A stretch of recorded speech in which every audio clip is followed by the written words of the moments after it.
Hello, everyone. Welcome to the SourceAbled LinkedIn Career Chat.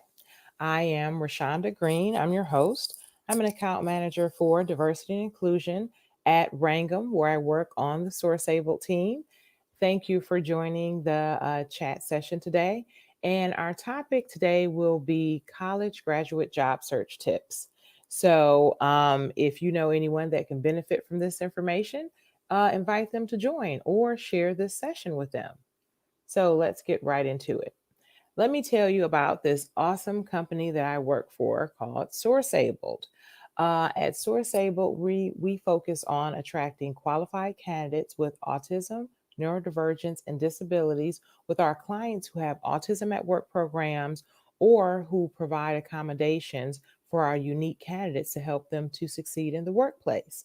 So you can actually download our SourceAbled app on your phone and set up your candidate profile and upload your resume and start applying for jobs today. And if you're a support or service provider, you can set up your corporate account and start sending us some great candidates. We will be happy to have you join our SourceAble community. So go to sourceable.com and just take a look around and see what great jobs that we have available.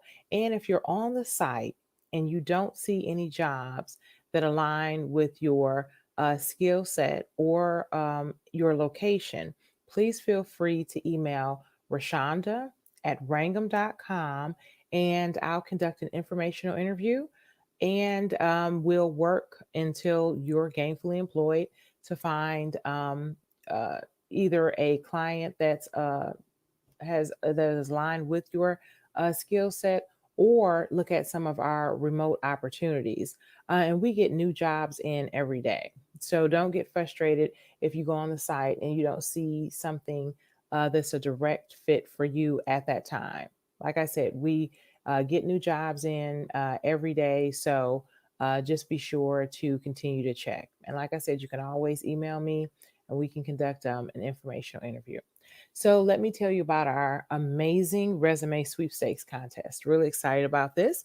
We started in April the 1st and we've had so many winners. And I'm just so impressed with how well the contest is going. So I extended it until August the 1st, right? We have a lot of prizes and we have a lot of great candidates that are, following the steps to win. So in order to win, all you have to do is go to sourceable.com, set up your candidate profile, upload your resume, follow SourceAbled on all of our social media platforms, LinkedIn, Twitter, Instagram, and Facebook. And then we'll randomly choose great winners for some of our cool prizes. So let me tell you about some of our prizes. We have a SourceAbled camera cover, we have a wine aerator, and we have a cool SourceAbled cup. So we're getting more prizes in because we are giving them away to some awesome contest winners, which could be you if you go ahead and follow those steps. So let's get right into those college graduate job search tips, right? So this is summer, a lot of students graduated recently, and you're out here in the job search market with millions of other job seekers. So, right now, it's a really unique atmosphere that we have never been in before, right? We've never dealt with a global pandemic. We've never dealt with the unemployment rate as high as it is now.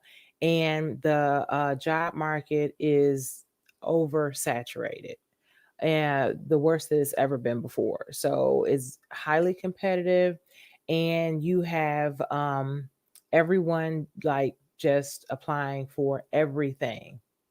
And in regards to the companies, some companies have scaled back. Some companies, didn't make it through the shutdown. Some companies furloughed a lot of employees. So right now it's very unique, but the job market is slowly coming back.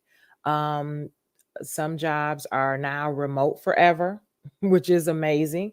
I work remotely. It's the best thing ever. I'm laser focused. I can concentrate. I don't have to deal with that commute. I'm in a controlled environment, and it's just I, it's a great thing, right? So now you have companies that are having their employees choose if they want to come on site, or they're having flexible schedules where they come on site some days and they work remotely.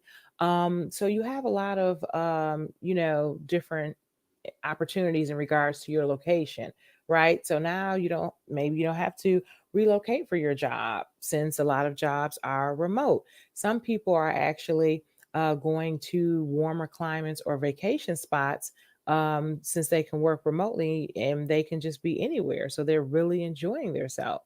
And mental wellness is very important. So if you're ever in a situation that you can make your work environment and the most um, I won't say stress free, right? Because that's impossible. You're going to have stress, you're going to have deadlines, you're going to have knowledge that you need to learn. But in a controlled environment, you can manage that better and really put your mental wellness as a top priority. Okay. So the number one tip that I have is to focus. So, what do I mean by focus? I want you to have a focused job search approach. And what that means is that your resume is always customized for each job that you're applying for. Your cover letter should complement your resume to highlight and expound on some things that you did not go deep into your resume with, but it was a highlight. But when you look at the job description, that's it may be a task or a skill that it could be one of their preferred qualifications or something that they keep mentioning throughout the job description. So in your cover letter, you want to take a deeper dive to really articulate your knowledge, your understanding, and your successful execution in that area. Okay. I am totally taking in consideration that you're a college graduate, right? So when I'm saying expound or provide more detail, what I mean by that is that if you had internships, if you had coursework or some projects that you executed, if you were volunteering at a nonprofit organization or studying abroad, anything that can really provide more depth and insight so that recruiter and hiring manager have a good understanding of your grasp and knowledge on the job description task and how well you will be able to execute it, right? And stay laser focused on those jobs that have entry level 0 to 3 years. That is a great opportunity to get in the door and really learn some great information, and really use that academic knowledge that you just acquired to execute task in the workplace. And for your LinkedIn profile, I cannot say it enough. Your paper resume should be a mirror of your LinkedIn profile. So every time you update that paper resume, you need to update your LinkedIn profile, because over 96% of recruiters are using LinkedIn to find candidates. So there's two ways that works, and a lot of people are not aware of this sometimes. So if you're an active candidate, that means that you were on LinkedIn, you went to the job, page, and you applied for a job. And you're waiting to get a response. A passive candidate means that their profile, and it'll tell you if you're at the all-star level, it'll take you through that tutorial, and basically you're filling out all the areas so that you have, a lot of content on your resume, your digital resume, and that will help recruiters to find you. So that means that a recruiter had a premium recruiter account. They put in 3 to 5 keywords from that resume. It pulled all of the profiles that had those 3 to 5 keywords in it, and then what the recruiter can do is to add maybe one or two different keywords that were preferred qualifications, but not necessary. And then it'll whittle down those thousands of profile searches to maybe hopefully 100 or maybe 50, depending on how popular that skill is. And then they can do their 8 to 10 second scan and then get their, their top 20 for their phone interviews. So when you have your LinkedIn profile very current, very active, and, completely filled out, then you're working smarter and not harder. So you have to, do your, do all your hard work on the front end, and then when you're applying for jobs on LinkedIn, and you're attaching your resume, or even if you're on a company's website, they'll usually ask you to put your LinkedIn profile in there, or if your LinkedIn profile is on your resume, they're going to look at your resume, but they're also going to look at your LinkedIn profile. What are you liking and sharing and posting? Are you publishing any articles? What comments are you making under certain posts? But what I really recommend in order for that laser focused approach is, as soon as you know what job company that you are applying for, start being very active on all their social media platforms, following them, liking, sharing, and commenting on everything that they post, right? So if you're a candidate with autism, neurodivergence, or disabilities, having that laser focused approach is really connected to your success, because what your focused approach is really going to be is making sure that you're able to really highlight your unique abilities in a way that is very I'm not really saying to, self-identify, but I really want you to think very carefully about, how can I use my unique abilities to help me to stand out on my resume, my cover letter, my LinkedIn profile, right? What things can I share on my LinkedIn profile, cover letter, and resume that lets the recruiters know that I am a unique candidate that brings a unique skill set to your organization that can benefit the team, the department, or the overall organization. And that's really when you're working with your job coach, your caregiver, your support or service provider. They'll really help you to strategically navigate that area where your resume, LinkedIn profile, and cover letter are helping you to stand out as a highly qualified, unique candidate that they can't wait to interview. So make sure that you're finding your voice and using your unique abilities, to benefit you, and get really comfortable with your storytelling, and how you are going to self-identify during that interview process, because that's very important, because you're going to have certain accommodations, and you're going to have certain things that you're going to need to be set up in that workplace to help you to be successful. You may need a job coach to join you for the first 2 weeks on your job, to help you to assimilate to a new environment, to a new team, to new task, right? And maybe part of your accommodations can be, after that 2 week period, your job coach will come on site and check on you once a week. Or maybe you'll have virtual check ins with your job coach. And there's just things that you need to be able to share, and self-identifying will help to open up those conversations so that you're setting yourself up for success. Okay. And I want all of you college graduates to be flexible. You really, you're getting out here, and you've put a lot of time into your academic career, and you're really excited to start working to test those skills and that knowledge that you've acquired in the workplace. But you just can't, turn down everything, or not even apply, or not even consider, if it's not your dream job at your dream company with the, your dream salary or pay rate that you thought you were going to get, as soon as you graduated. That's just not how it works.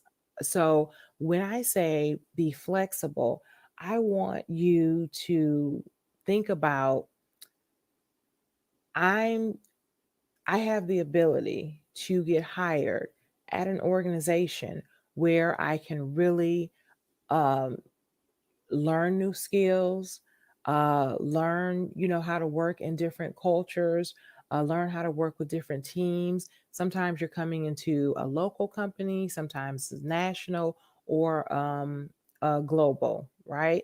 So if it's local, that's great, because you'll usually, in those small companies, you're going to be doing a little bit of everything. So that's going to really strengthen your resilience, your knowledge, and help you to be able to be flexible and adapt.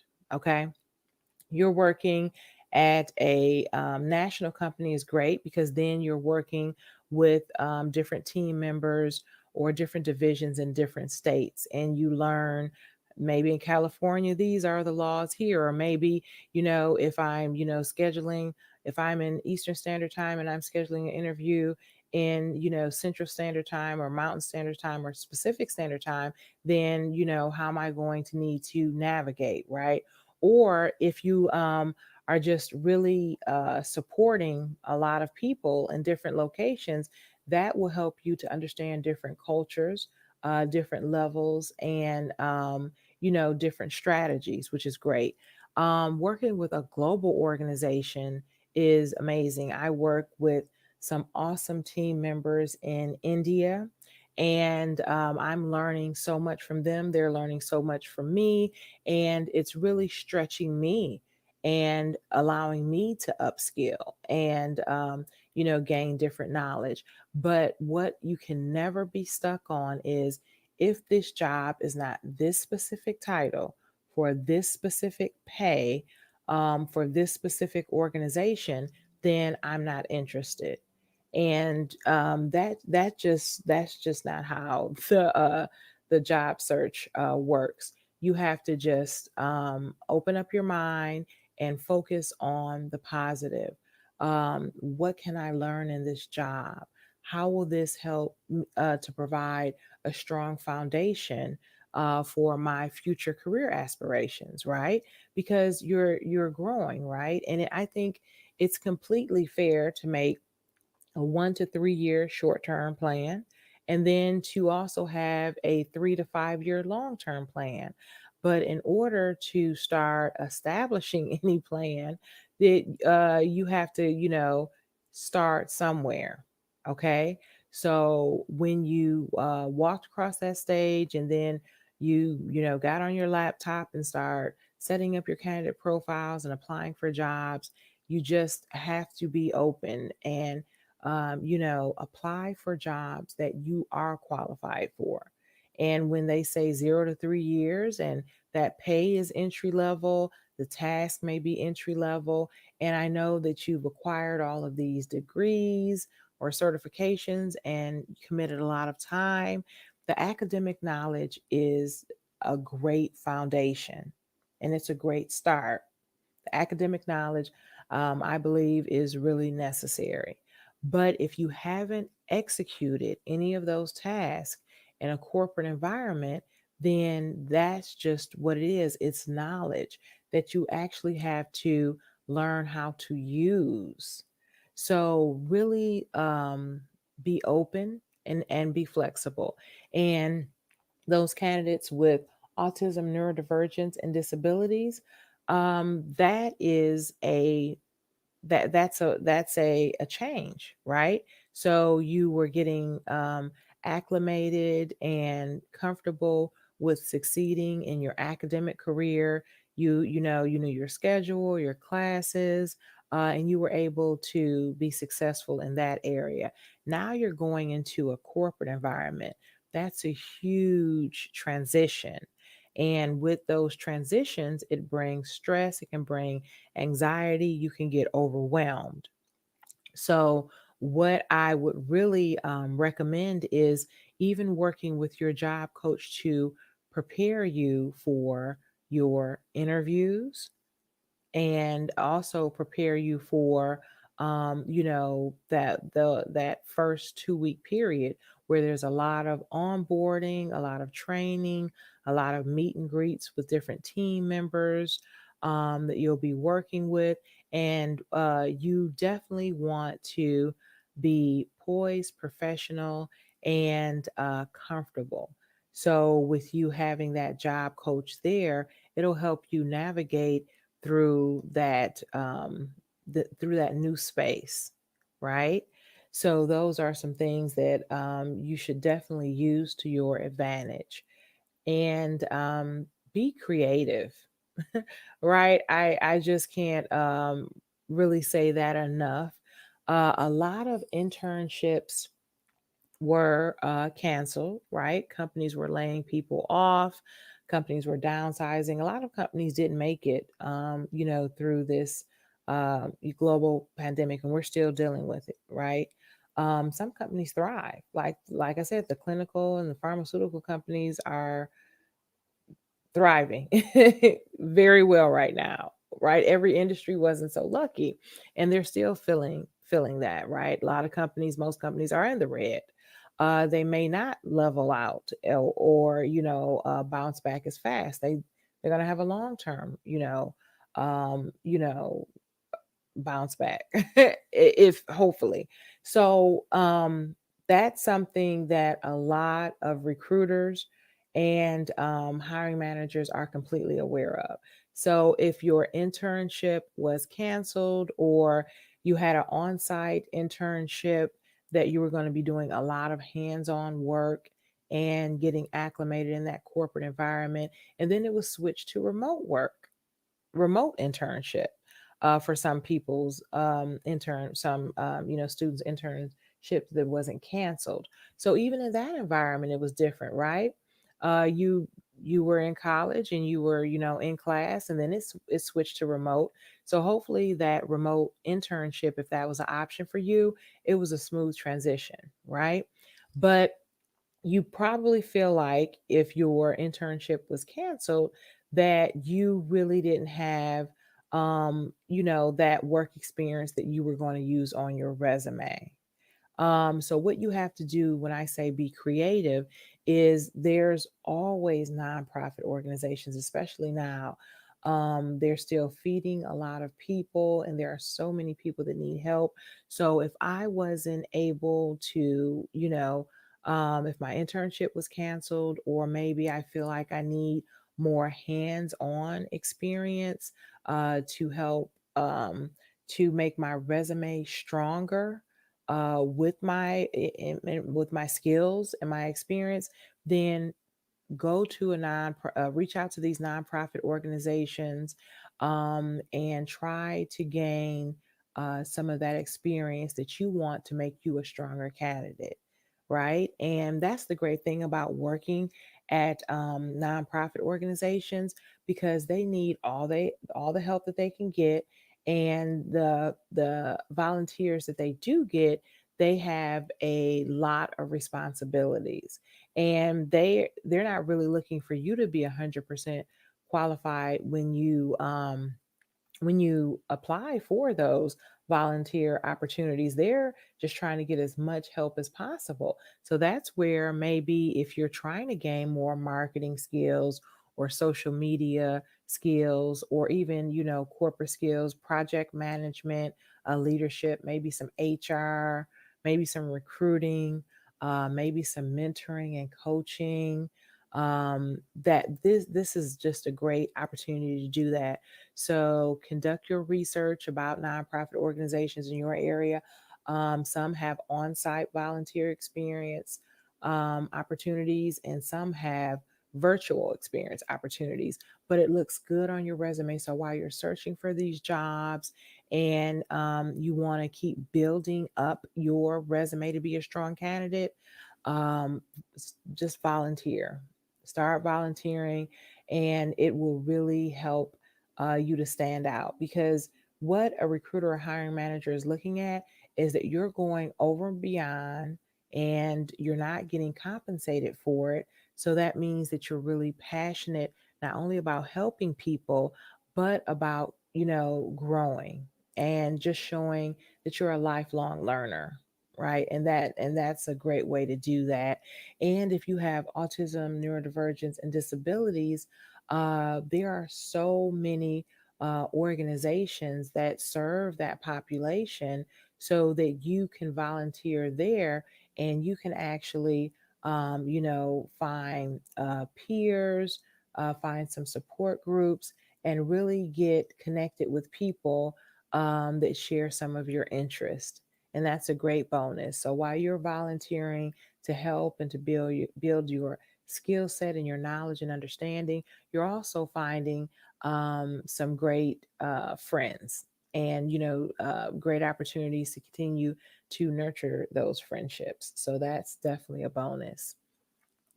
Okay, so interview, right? You hear people talking all the time about the mock interviews, or turn your camera on and conduct interviews and prepare for your interviews and be comfortable and know which questions they're asking you and why.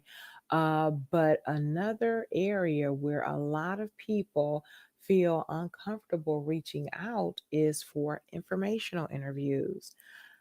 I cannot stress how important that is. And I can see how some people may feel very uncomfortable with this, because you're reaching out to someone who you don't know at a company that you want to work for, in a department that you have your, degree or knowledge in, or, that's your target. And you're, reaching out to them on social media, probably LinkedIn, and you're saying, I'm really impressed by your LinkedIn profile. I just graduated, and I would love for to do an informational interview with you. I just want to learn more about what you do and your company, and just to understand it better, right? And sometimes, I mean, because I think we have to be very honest, right? Sometimes people are really busy and they have, positive intentions, but their workload may be really heavy, and they honestly really don't have the time, right? So with that, I don't think that every no you get means that they're not interested. It may mean that they're just really busy and honestly don't have the time to contribute, what you need. Okay. Now for me, even when I wasn't a recruiter, I just have a big heart, and I just try to help as many people as possible.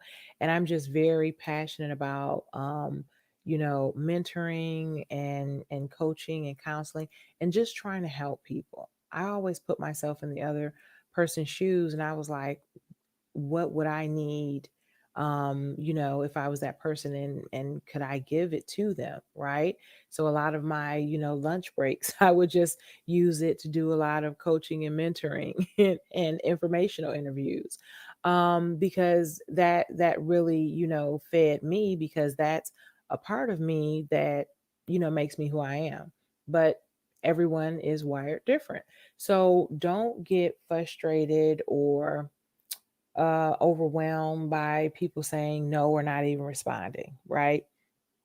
That doesn't make them a bad person. They're just letting you know that they don't have time for that, or, they're just not available. But you may get 10 no's, right? But for that one yes, for that one person at that one company that you reach out to and ask for an informational interview, then celebrate that and really take that and do your due diligence and prepare, right? Because you want to honor and respect the time they're taking to conduct an informational interview with you, and make sure you have, your questions together, and don't just ask, broad questions. Do your research on the companies, on some of their job opportunities, on the department of the person that is going to do your interview, and just be very specific about, what questions you're going to ask, and really make it count, because those internal employees may be able to do employee referrals, and open some doors for you. So don't it's something that I know a lot of introverts will say that will make me extremely uncomfortable reaching out to people that I don't know to ask them for a favor that they may not have time for. And I understand that, but you have to step outside your comfort zone, and you can't learn and grow if you stay with who and what you know. I've been saying that for years. And for me, I'm an extrovert. so so I really, it doesn't, I'll ask and you say no, I'm moving on to the next person. Or I'm probably asking so many people that I didn't even realize that, five people said no because three people said yes, and that's all I'm focused on. I'm focused on the three that said yes, they'll conduct the informational interview, and I'm preparing. So that's really the mindset that you have to have. And rejection feels the same for everyone, right? It's not a good feeling, but you can't, stay there or focus on that or use that as an excuse to help you get where you're trying to go. Right? You just have to just chalk it up, be like, okay, no, no judgment. Um, just moving on. All right. And then for job shadowing, right? If you thought that the informational interview was a stretch, well, here's another bend in the curve for you. So job shadowing is so helpful. Now, the situations that it may be complicated, right? So if you have a human resources degree and you want to work in the human resource department, and you're reaching out to someone that you may not know, or even that you have a relationship with, and you ask them, can you come on their job and shadow them for a day? Now, because in HR, a lot of information is confidential. They just can't do that. Or if you have a finance or an accounting, degree, and you want to, shadow someone there, that's some confidential information, right? So they may not be able to do that, but they do have a lot of opportunities where they'll have intern day, or they'll have intern programs where they'll bring you on site. I know I used to really look forward to Take Your Daughter to Work Day, because I have two daughters, and they would just wait all year for that, and I just really maximize that time. And now they're, young adults, and it's so interesting because I'm seeing how those, Take Your Daughter to Work days, it really framed their academic direction and their corporate or entrepreneurial focus. It's so interesting. So that's really important. But what you want to do is, sometimes you can be in a program where they'll have a lot of opportunities to shadow a lot of different people at different companies. So that's something that you can look at too. What are those organizations that provide those opportunities where it's a very controlled environment? They already have a schedule of a day, they have different tracks for you. So you can definitely take advantage of that.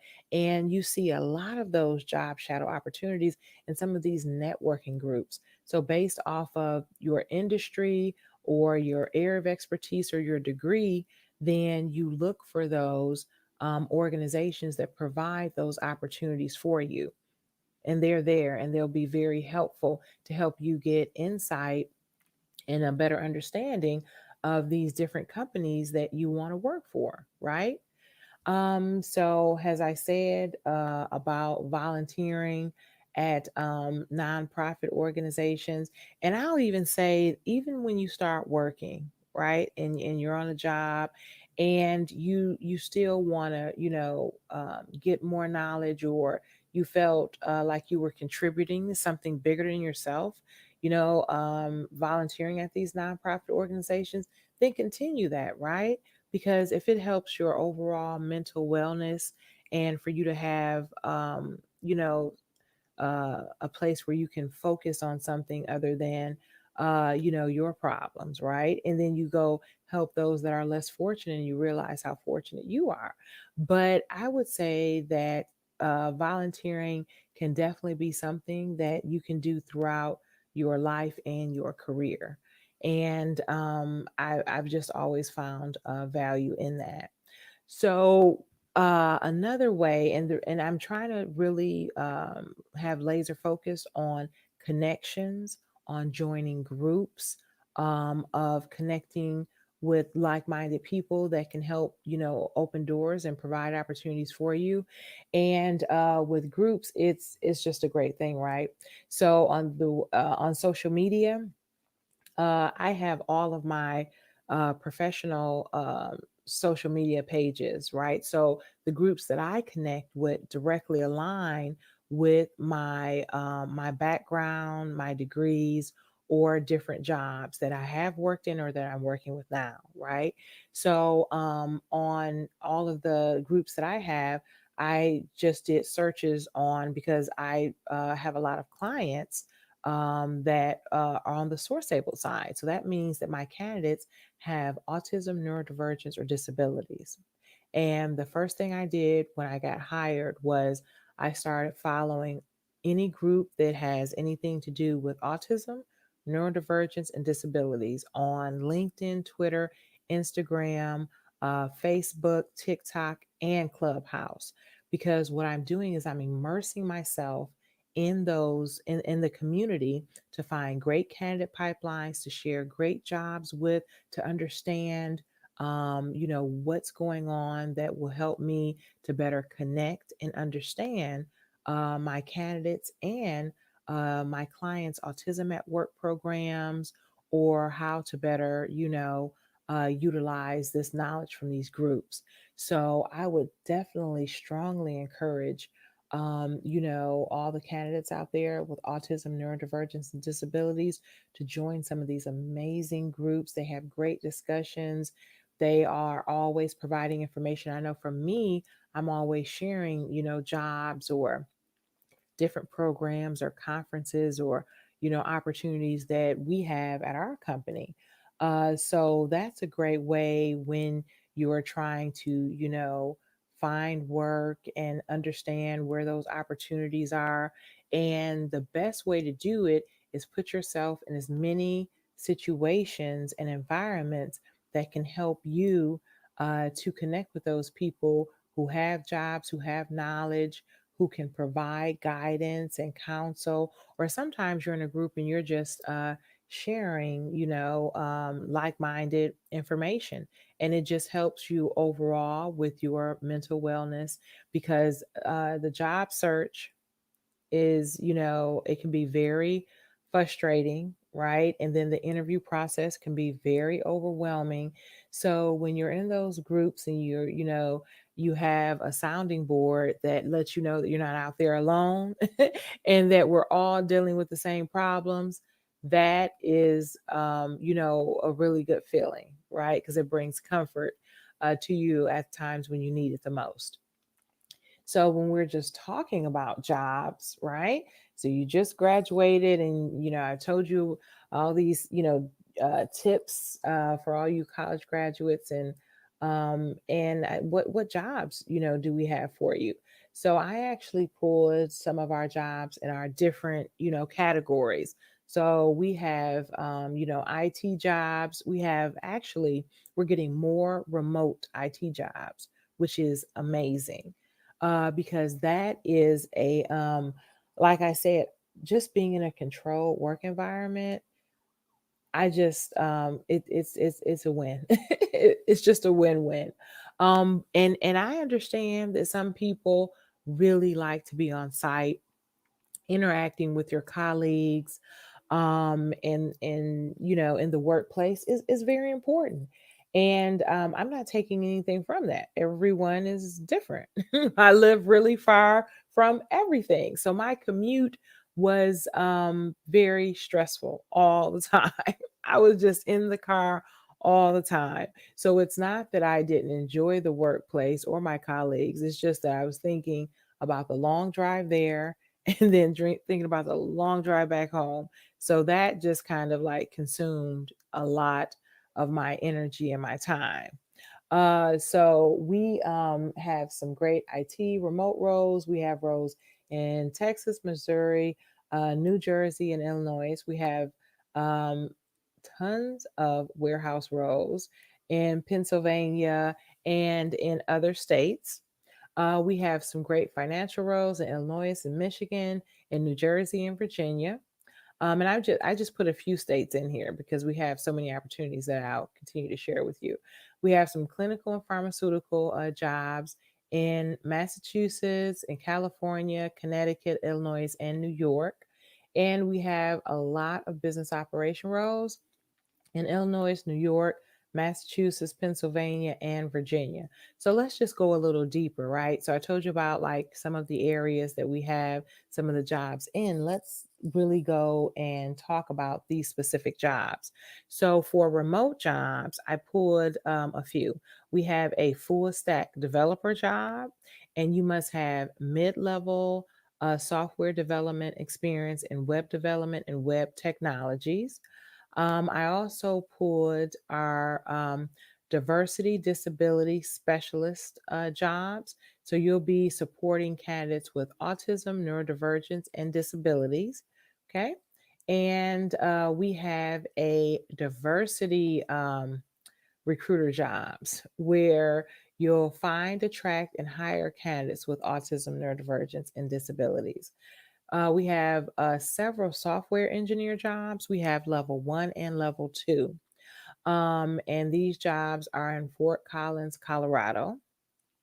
And you'll work uh, on an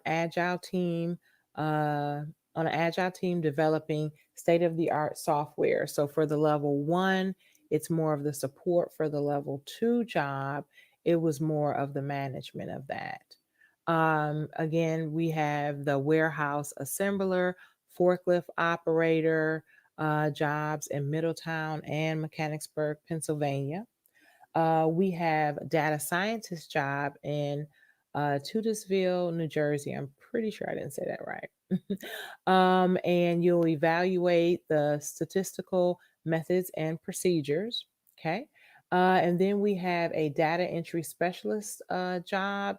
We have tons of those in Illinois and Massachusetts, where they expect you to maintain a high level of productivity and accuracy. And I know you have to have a minimum keystroke per hours of 8,000 for that. We have lab technician jobs in Illinois and California, and they want you to adhere to SOPs, CGMP, and plant safety and system requirements. Okay. We have quality assurance jobs in Richmond, Virginia. We perform activities with the global document management system. We have a safety coordinator job, and they're looking for someone to have, and that's in Lincoln, Nebraska. And they want you to have some type of safety degree and be able to write safety processes, procedures, and protocols. Look for, risk, conduct risk assessments, and just ensure that the workplace is safe. They also want you to do new hire orientation, safety and operations, manuals and procedures and training. And we also have a business intelligence and dashboard developer in Brooklyn, New York, and they want you to be skilled in Tableau, data analytics, and visualization. So, those are some of our job opportunities. I would definitely encourage you to go to sourceable.com, set up your candidate profile, upload your resume, and start applying for jobs today. If you're on the site and you don't see any jobs that are in your area, or that align with your skill set, then you can email Roshaunda@Wrangham.com and send me your resume along with three dates and times you're available, and I'll conduct an informational interview with you. And we'll just keep working with you until you get gainfully employed. So feel free to follow me on LinkedIn, Twitter, Facebook, Instagram, TikTok, and Clubhouse. And follow SourceAbled on LinkedIn, Facebook, Instagram, YouTube, and yeah, that's it. Those are all social media platforms they're on too. So thank you for joining the chat today, and share this post with your connections. And next time, invite others that will benefit from this information to join, especially those candidates with autism, neurodivergence, or disabilities, or if you know some service or support providers that can connect with us, that would be great. So thank you and have a good day.